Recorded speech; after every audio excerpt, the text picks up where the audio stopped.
안녕하세요. 저는 김정욱이라고 합니다. 올해 70이 넘었네요.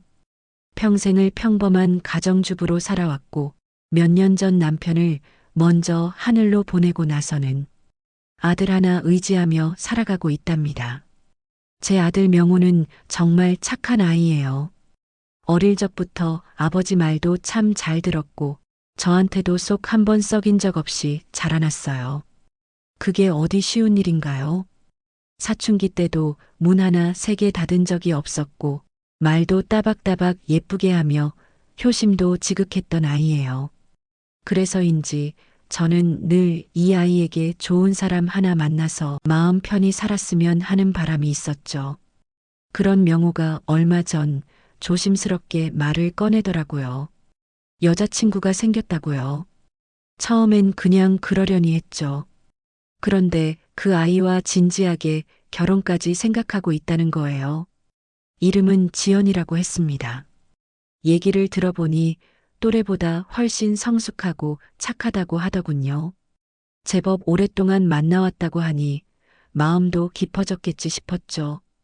그 말을 들은 순간 제 마음은 기대 반, 걱정 반이었어요. 사실 며느리 볼 나이가 되었다는 건 반가운 일이기도 하지만 또 마음 한켠이 허전해지는 것도 사실이거든요. 무엇보다 남편 없이 혼자서 이 모든 걸 겪는다는 게 어찌나 쓸쓸하던지요. 수남 씨가 살아 있었다면 얼마나 든든했을까 괜히 그런 생각이 들더라고요. 그래도 마음을 다잡고 준비하기 시작했죠. 지연이라는 아가씨가 처음 집에 온다 하니 살림하는 입장에선 신경이 안 쓰일 수가 없었어요. 이불도 햇살에 바짝 말리고 거실 장판도 반짝이게 닦고 찬장 유리도 하나하나 닦았어요. 부엌에선 된장국에 잡채, 전까지 부쳤죠. 있는 솜씨 없는 솜씨 다 끌어모아 차렸습니다. 그날 아침 날씨가 참 좋았어요. 아침 일찍 일어나 청소를 마치고 남편 사진이 걸려있는 벽 앞에 섰어요. 수남 씨 사진은 늘 그 자리에 있었어요. 웃는 얼굴 그대로 말이에요. 그 앞에 서서 사진 액자 유리를 조심스레 닦으면서 저는 혼잣말을 했죠. 여보, 오늘 명호가 결혼할 사람 데리고 온대요. 잘 좀 봐줘요. 당신 살아있었으면 얼마나 좋아했을까. 마음 같아선 당신 손 꼭 잡고 같이 맞이하고 싶어요. 그렇게 말을 하니 괜히 울컥하더라고요. 시간이 흘러도 그 빈자리는 채워지지 않나 봅니다. 점심 무렵 초인종이 울렸습니다. 마음이 괜히 두근거리더군요. 문을 열어보니 명호가 활짝 웃고 있었고 그 옆엔 지연이라는 아가씨가 서 있었어요. 단정하게 머리를 묶고 하얀 원피스에 밝은 미소를 지은 모습이 참 반듯했어요. 인사도 정중하게 하더군요. 처음 뵙겠습니다. 어서 와요. 먼 길 오느라 고생 많았죠. 말은 그렇게 했지만 제 눈엔 아들의 얼굴과 지연이의 얼굴이 어쩐지 닮아 보였어요. 외모보다도 둘 사이의 공기가 비슷해 보였어요. 서로를 바라보는 눈빛에서 정이 느껴졌거든요. 그런 모습을 보니 괜히 마음이 따뜻해지더라고요. 그렇게 방으로 들어가 자리에 앉으려던 찰나였어요. 갑자기 툭 소리와 함께 거실벽에 걸려있던 남편의 사진이 떨어지는 거예요. 아무 이유도 없이 액자가 바닥에 와장창 떨어지면서 유리가 산산조각 났죠. 저는 너무 놀라 뒷걸음질 쳤습니다. 그런데 그보다 더 놀란 건 지연이었어요. 얼굴이 새하얗게 질리더니 두 눈을 휘둥그레 뜨고 제자리에 얼어붙은 듯 서 있다가 그대로 가방을 들고 허겁지겁 현관문을 열고 나가버리는 거예요. 명호가 당황해서 지연아, 왜 그래? 하며 뒤따라 나갔지만 지연이는 뒤도 돌아보지 않고 가더군요. 저는 그런 모습이 너무 당황스럽고 어찌할 바를 몰라 그 자리에 멍하니 앉아 있었어요. 그날 저녁 집안엔 말로 설명할 수 없는 묘한 기운이 감돌았어요. 아무리 생각해도 그 일이 우연 같지 않았어요. 그날 우리 집에선 분명 무언가가 시작되고 있었던 거예요. 다음 날 아침, 어제의 충격이 가시지 않은 상태로 지연이에게 조심스럽게 연락을 했습니다. 마음이 복잡하고 무거웠지만 어제의 그 반응을 그냥 넘기기에는 너무 찜찜했어요. 다행히 지연이는 짧은 답장을 보내왔습니다. 잠깐 뵐 수 있어요. 지연이와 약속한 곳은 동네 조용한 찻집. 저는 먼저 도착해서 창가 자리에 앉아 차를 주문하고 기다리고 있었어요. 문이 열리고 지연이가 들어왔어요. 어제보다 훨씬 차분한 모습이었지만 눈빛 어딘가엔 깊은 고민이 묻어 있었습니다. 그녀는 조용히 제 앞에 앉았고 우리는 서로 잠시 말없이 차를 바라봤습니다. 제가 먼저 말을 꺼냈습니다. 지연 씨, 어제 우리 집에서 있었던 일 말이에요. 우리 수남 씨 사진이 떨어졌을 때 지연 씨 표정이 너무 놀라 보였어요. 혹시 무슨 일인지 물어봐도 될까요? 지연은 고개를 숙이고 말없이 차잔을 만지작거리다 마침내 조용히 입을 열었습니다. 어머니 죄송해요. 너무 무례했죠. 제가 그렇게 갑자기 자리를 뜰 줄은 저도 몰랐어요. 그 사진을 보는 순간 정말 놀랐어요. 너무 익숙한 얼굴이었거든요. 그녀는 잠시 말을 멈추고 눈빛을 피했습니다. 마치 오래 묵혀둔 상처를 꺼내는 듯한 느낌이 들었어요. 저희 아버지는 예전에 큰 사업을 하시다가 실패를 겪은 적이 있어요. 아버지가 사업 파트너에게 배신당해서 집도 잃고, 아버지는 그 일로 매일 술에 찌들어 사시다가 건강이 급격히 나빠졌고, 어머니는 그런 아버지를 보면서 너무 힘들어 하셨어요. 집에 빨간 딱지가 붙고 사채업자들이 찾아와 협박을 하는 바람에 어머니는 낮에는 식당에서 허드레실도 하시고 밤에는 식모살이를 하며 매일매일 지옥 같은 시간을 겪었어요. 저 역시 아침엔 우유 배달에 낮에는 알바를 전전하며 살았어요. 어머니는 매일 저를 부둥켜 앉으시고 반드시 찾아내서 이 지옥 같은 날을 보상받자고 우셨어요. 아버지 사진첩에 있는 그 아저씨의 얼굴을 매일 보며 반드시 복수하리라 다짐하며 이 악물고 살았어요. 지연은 입술을 깨물며 말을 이어갔습니다. 그런데 어제 어머님 데코실에서 사진을 보는 순간 그 얼굴이었어요. 제가 매일 이를 갈며 잊어버리지 않으려 그렇게 애쓴. 저는 놀라 손발이 덜덜 떨렸습니다. 말문이 막혀 한동안 말을 잇지 못했어요. 제 남편이 그렇게까지 누군가에게 상처를 줄 사람이 아닌데, 제가 함께 살아온 수십 년 동안 그 사람은 누구보다도 성실하고 정직하고 따뜻한 사람이었어요. 하지만 지연의 눈빛은 진지했습니다.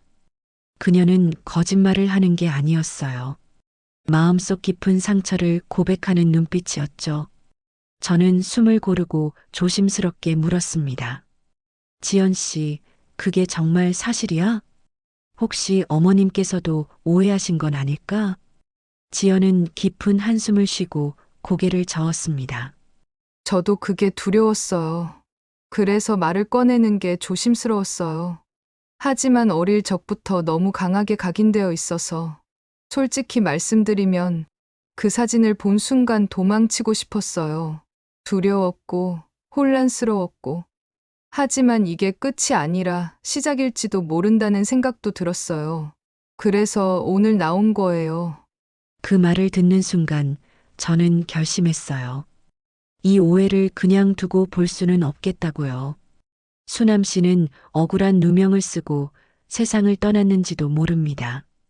그리고 지금이라도 그 진실을 밝히지 않으면 그 사람의 명예는 그대로 어둠 속에 묻히게 될 거예요. 그날 밤 저는 오랫동안 열지 않았던 수남 씨의 서랍장을 열었습니다. 거기엔 오래된 수첩과 몇 권의 노트, 낡은 파일들이 들어 있었어요.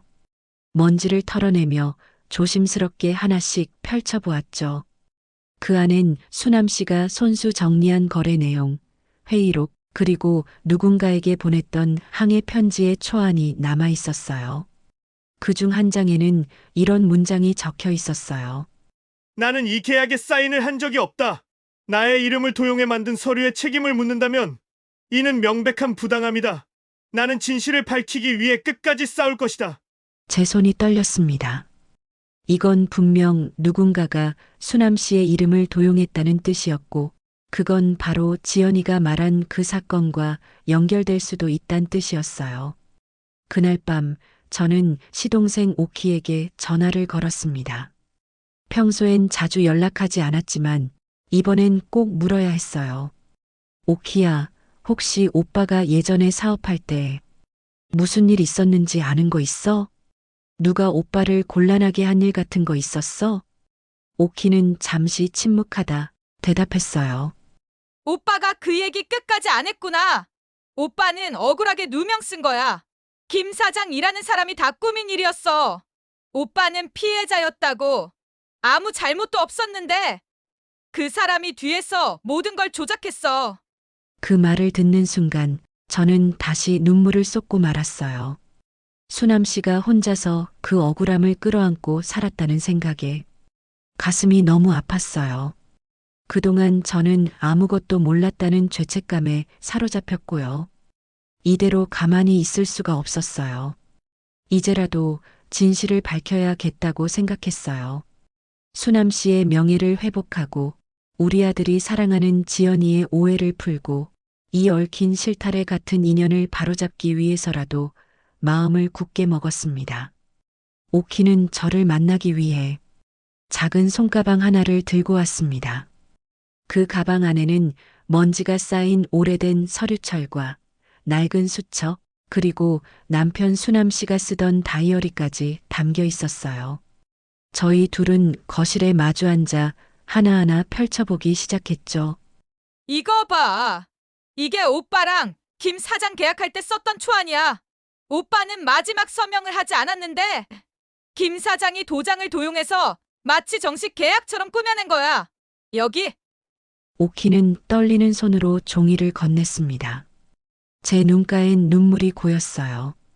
남편이 그런 고통을 혼자 끌어안고 있었을 줄은 몰랐거든요. 그 순간 저는 죄책감과 미안함에 사로잡혔어요. 그의 고통을 미처 알아채지 못한 제 자신이 원망스러웠어요. 그 길로 저는 동네에서 오래 장사하시던 미자 아줌마를 찾아갔습니다. 그분은 수남 씨와도 친분이 깊었던 분이죠. 조심스럽게 옛날 이야기를 꺼내자 미자 아줌마는 단번에 기억을 떠올렸습니다.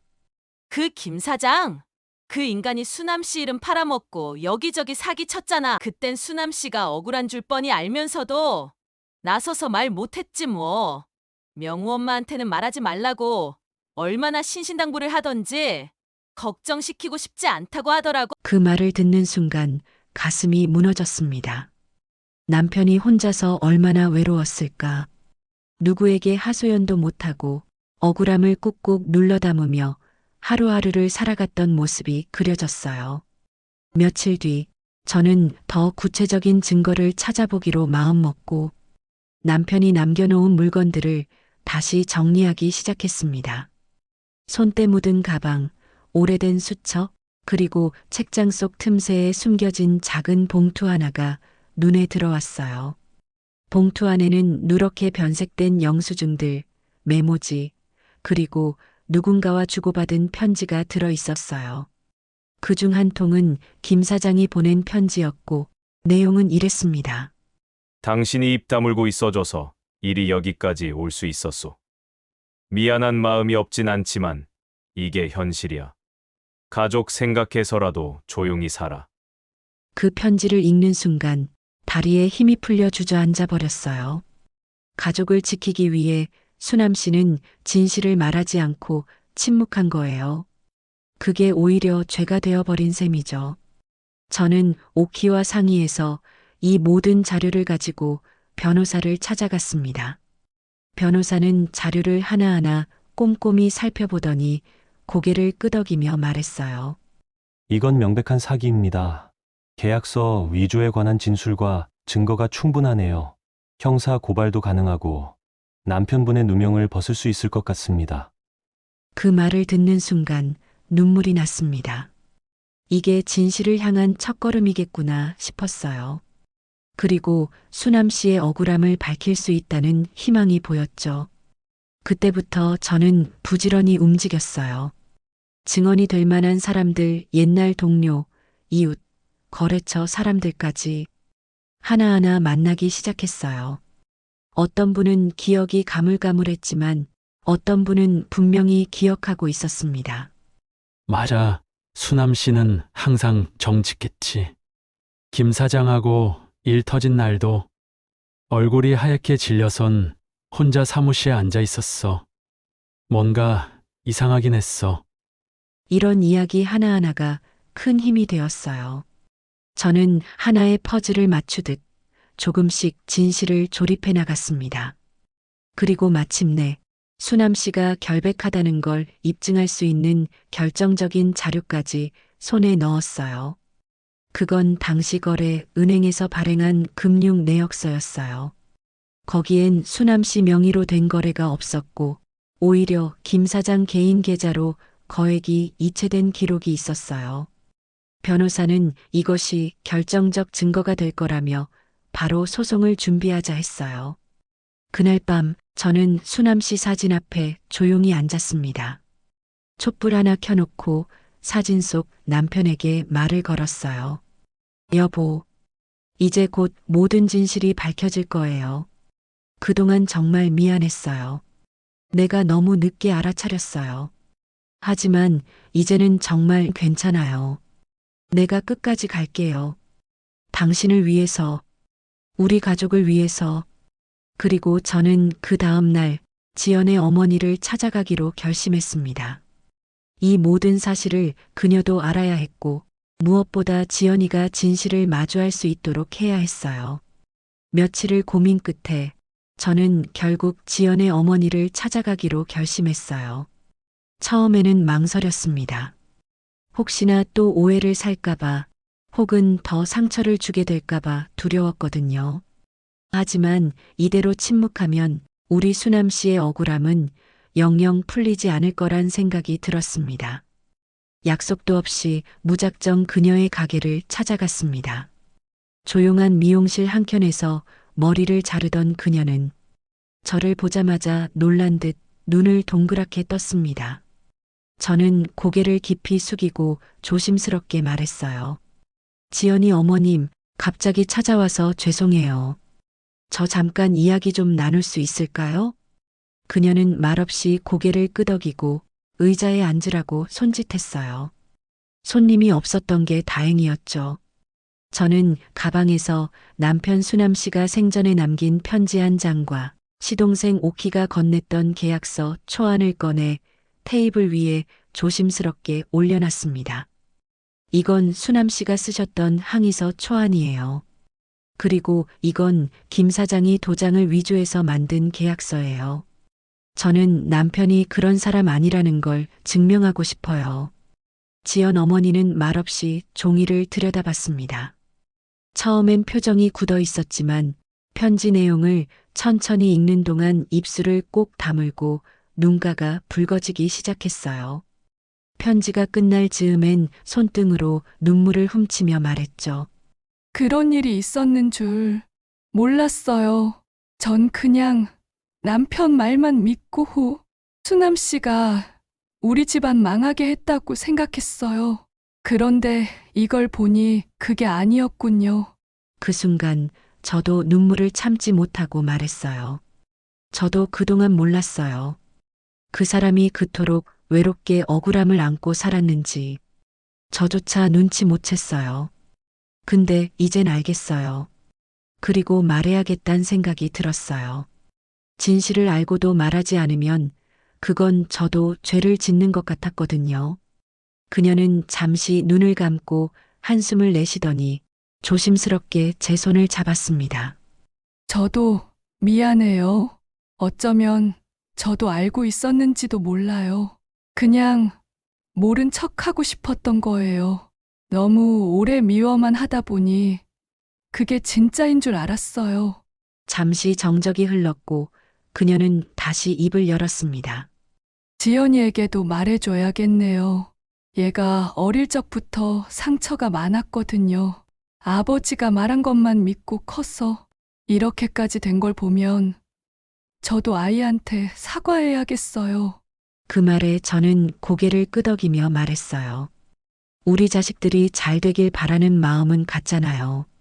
그리고 그 아이들이 행복하게 살기 위해서라도 이제라도 진실을 바로 잡아야죠.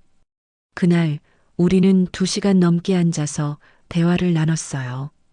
오해와 진실, 상처와 용서, 그리고 자식들 이야기까지. 그렇게 오랜 시간 동안 쌓여있던 오해의 벽이 조금씩 허물어지기 시작했어요. 미용실을 나서는 길, 그녀가 제 손을 꼭 잡으며 말했어요.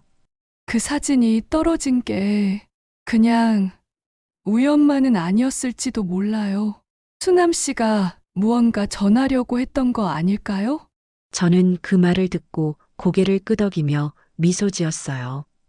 저도 같은 생각이었거든요. 그리고 며칠 후 지연이의 어머니가 먼저 전화를 걸어왔습니다. 목소리는 차분했지만 단단한 결심이 묻어나 있었어요. 정옥 씨, 우리 아이들 다시 만나게 해줘요. 그 아이들이 스스로 판단할 수 있게. 이제는 우리 어른들이 도와줘야 할 때 같아요. 그 말에 저는 눈물이 핑 돌았습니다. 그날 이후 우리는 조금씩 서로를 이해하며 마음을 열기 시작했습니다. 시간은 빠르게 흘러갔지만 제 마음속 시계는 아직도 그날 사진이 떨어진 순간에 멈춰 있는 듯 했습니다. 그날 이후 수남 씨의 진실을 밝히기 위한 여정은 눈덩이처럼 불어나며 주변을 움직이기 시작했어요. 저와 오키는 그동안 모은 증거와 자료를 정리해 변호사에게 제출했습니다.